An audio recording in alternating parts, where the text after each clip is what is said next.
Okay, so I want to now, in this supplement video, I want to go through a few more examples on analyzing the time complexity for nested loops. Okay, so let's look at this first, the simple example. The difference from before is that we don't have a for loop anymore, we have a while loop. Okay, now with for loop, what happens is that your variable, say I, goes from 1 to n, and each time it increments by 1, so it's a bit easier. Okay, with that while loop, how it increments and how many iterations you have to then may spend some time to compute it. Okay, so let's look at this first one. So here we have a while loop. It starts with I equal to 0. And then inside the while loop, every time we increment I by 3. Okay, we add 3 to it. And then it stops when I become bigger than n. Okay, so now what we first recognize is that within each for loop, it takes only constant time. Okay, and to know the time complexity of this while loop, we now need to know how many iterations it takes. Okay, so I'm going to do it the hard way, but essentially you need to basically find out that for each iteration of while loop, what is the value of I, and for how long can the value of I, how many iterations can you have before the value of I becomes bigger than the condition on it? In this case, I become bigger than n. Okay, so that's what we need to do. Okay, so how do we figure out how many iterations? In general, you want to figure out that in at the case iteration, what is the value of I in order to know after how many iterations I become bigger than n. Okay, so let's look at this for a little bit. So if for the first iteration, the value of I is basically 0. Okay, and the cost of this iteration, we know that each cost is only constant c. Then in the second iteration, the value becomes previous one plus 3, but the cost remains c.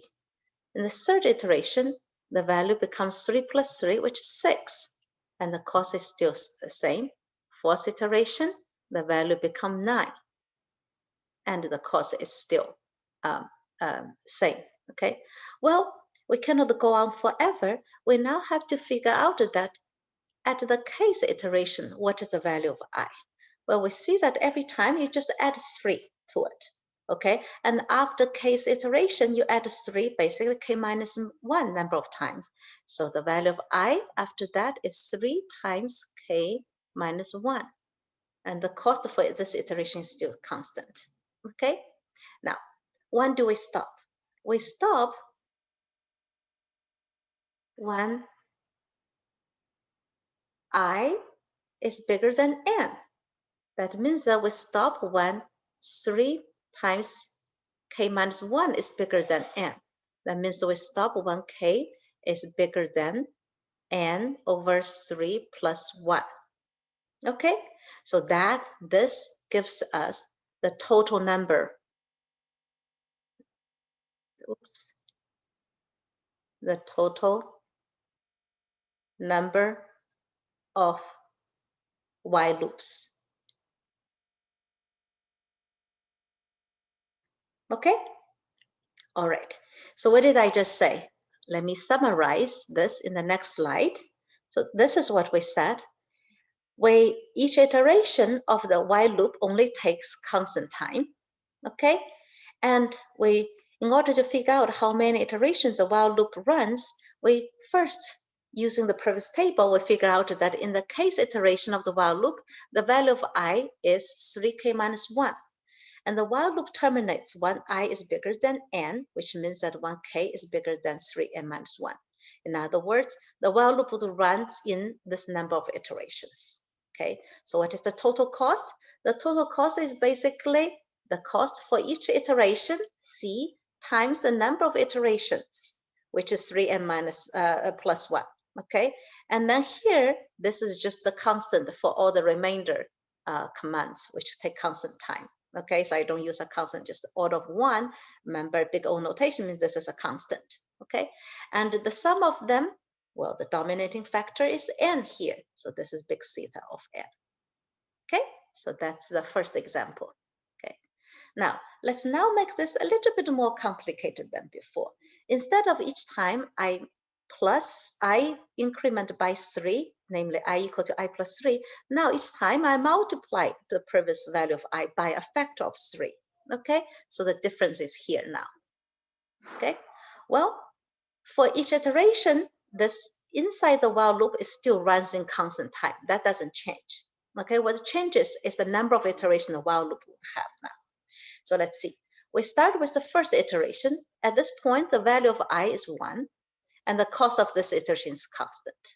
So then we go to the second iteration. What is the value of I now?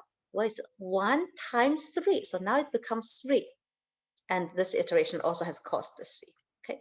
Now when we go to the third iteration,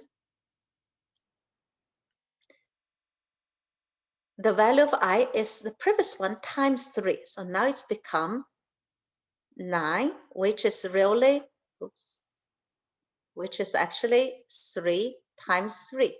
So 3 squared. Okay, and when you go to the fourth iteration, the value is basically, yet you multiply the with previous one by another factor of 3. So what you have is 3 to the power of 3, which is 27. Okay, so now you realize that, okay, in the case iteration, what's the value of I? Well, we start with 1, and every iteration we multiplied by a factor of 3. By the case, when we enter the case iteration, the value of I is, we basically multiply 3, k minus 1 number of times. What it means is that the value of I at this point is 3 to the power of k minus 1. Okay, and then the cost is still C. Okay, when do we stop? We stop when I become bigger than n. That means that we stop when 3 to the power of 1, k minus 1 is bigger than n, which means that k minus 1 is bigger than log n base 3, and it means that k is bigger than log n base 3 plus 1. So that's what we have. Okay, so all right, now to summarize, what we said is that now the case iteration we figure out using the previous one, that every time I multiply by a factor of 3.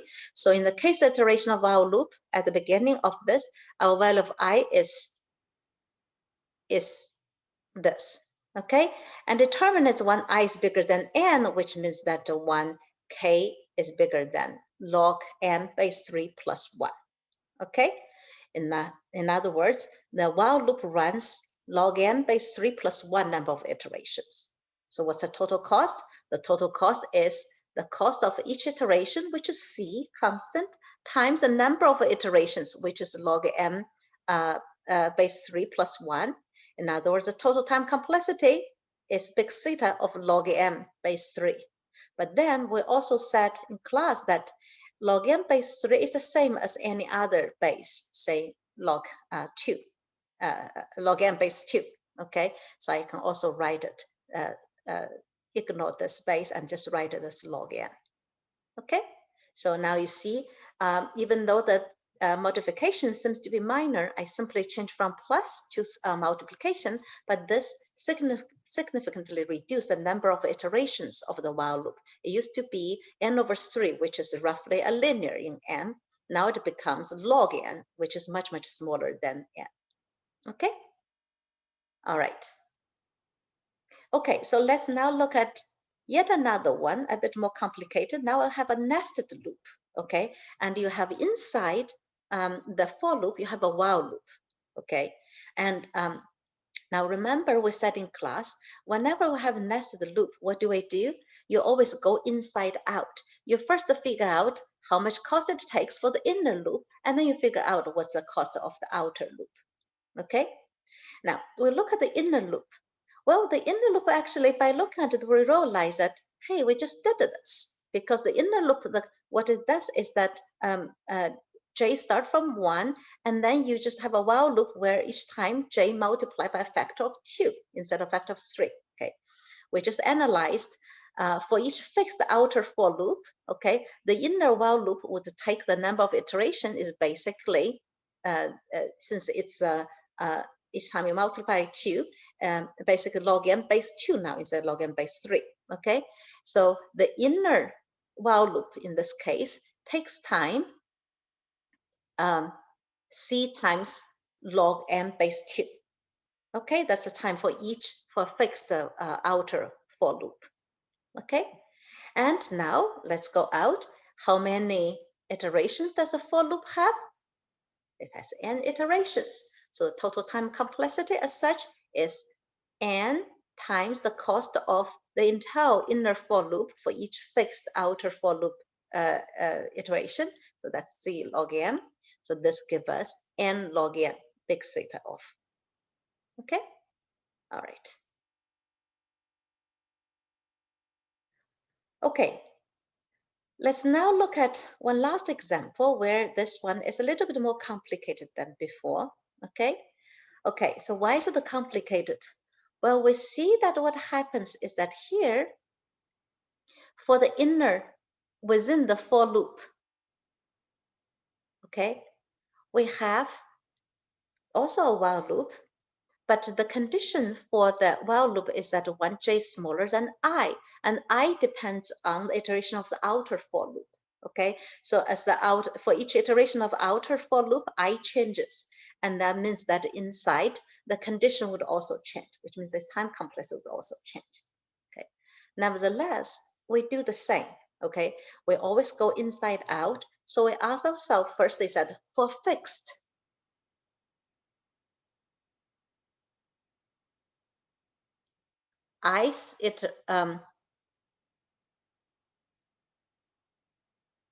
iteration of outer for loop. So we first fix this ith iteration, okay? What is the cost of inner while loop? Well, j starts from 1, and each time to double by 2 till it reaches value I, okay? Using similar to previous analysis, basically, what we have is that the number of iteration of the inner for while loop is basically satisfy that 2 to the k in the case iteration. This has to be bigger, k minus 1 has to be bigger than I, which means that the iteration is basically log 2I plus 1. Okay, so ignoring the constant and the base, what we're having here is that the cost of the inner for loop essentially is constant times log I instead of log n. The reason is because that the cost of each inside of while loop is constant, and the iteration essentially is order of log I. Okay, and now what is the total cost? Well, the outer for loop is basically I goes from 1 to n. And the inner for loop, inside of the for loop will have the inner while loop, and the cost is c times log I. So I need to be able to sum up this. And this is the same as log 1 plus log 2 plus log 3 plus log n times the constant c, okay? Now, what's this?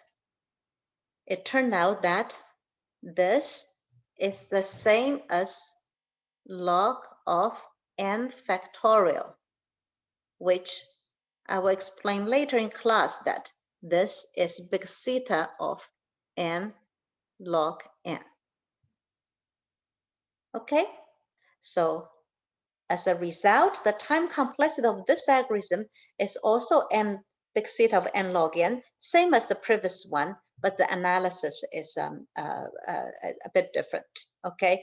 And of course, in this case, it turned out that the total sum is still n log n, but depends on how the outer and the inner loops interact. I mean, this is not always the case, okay?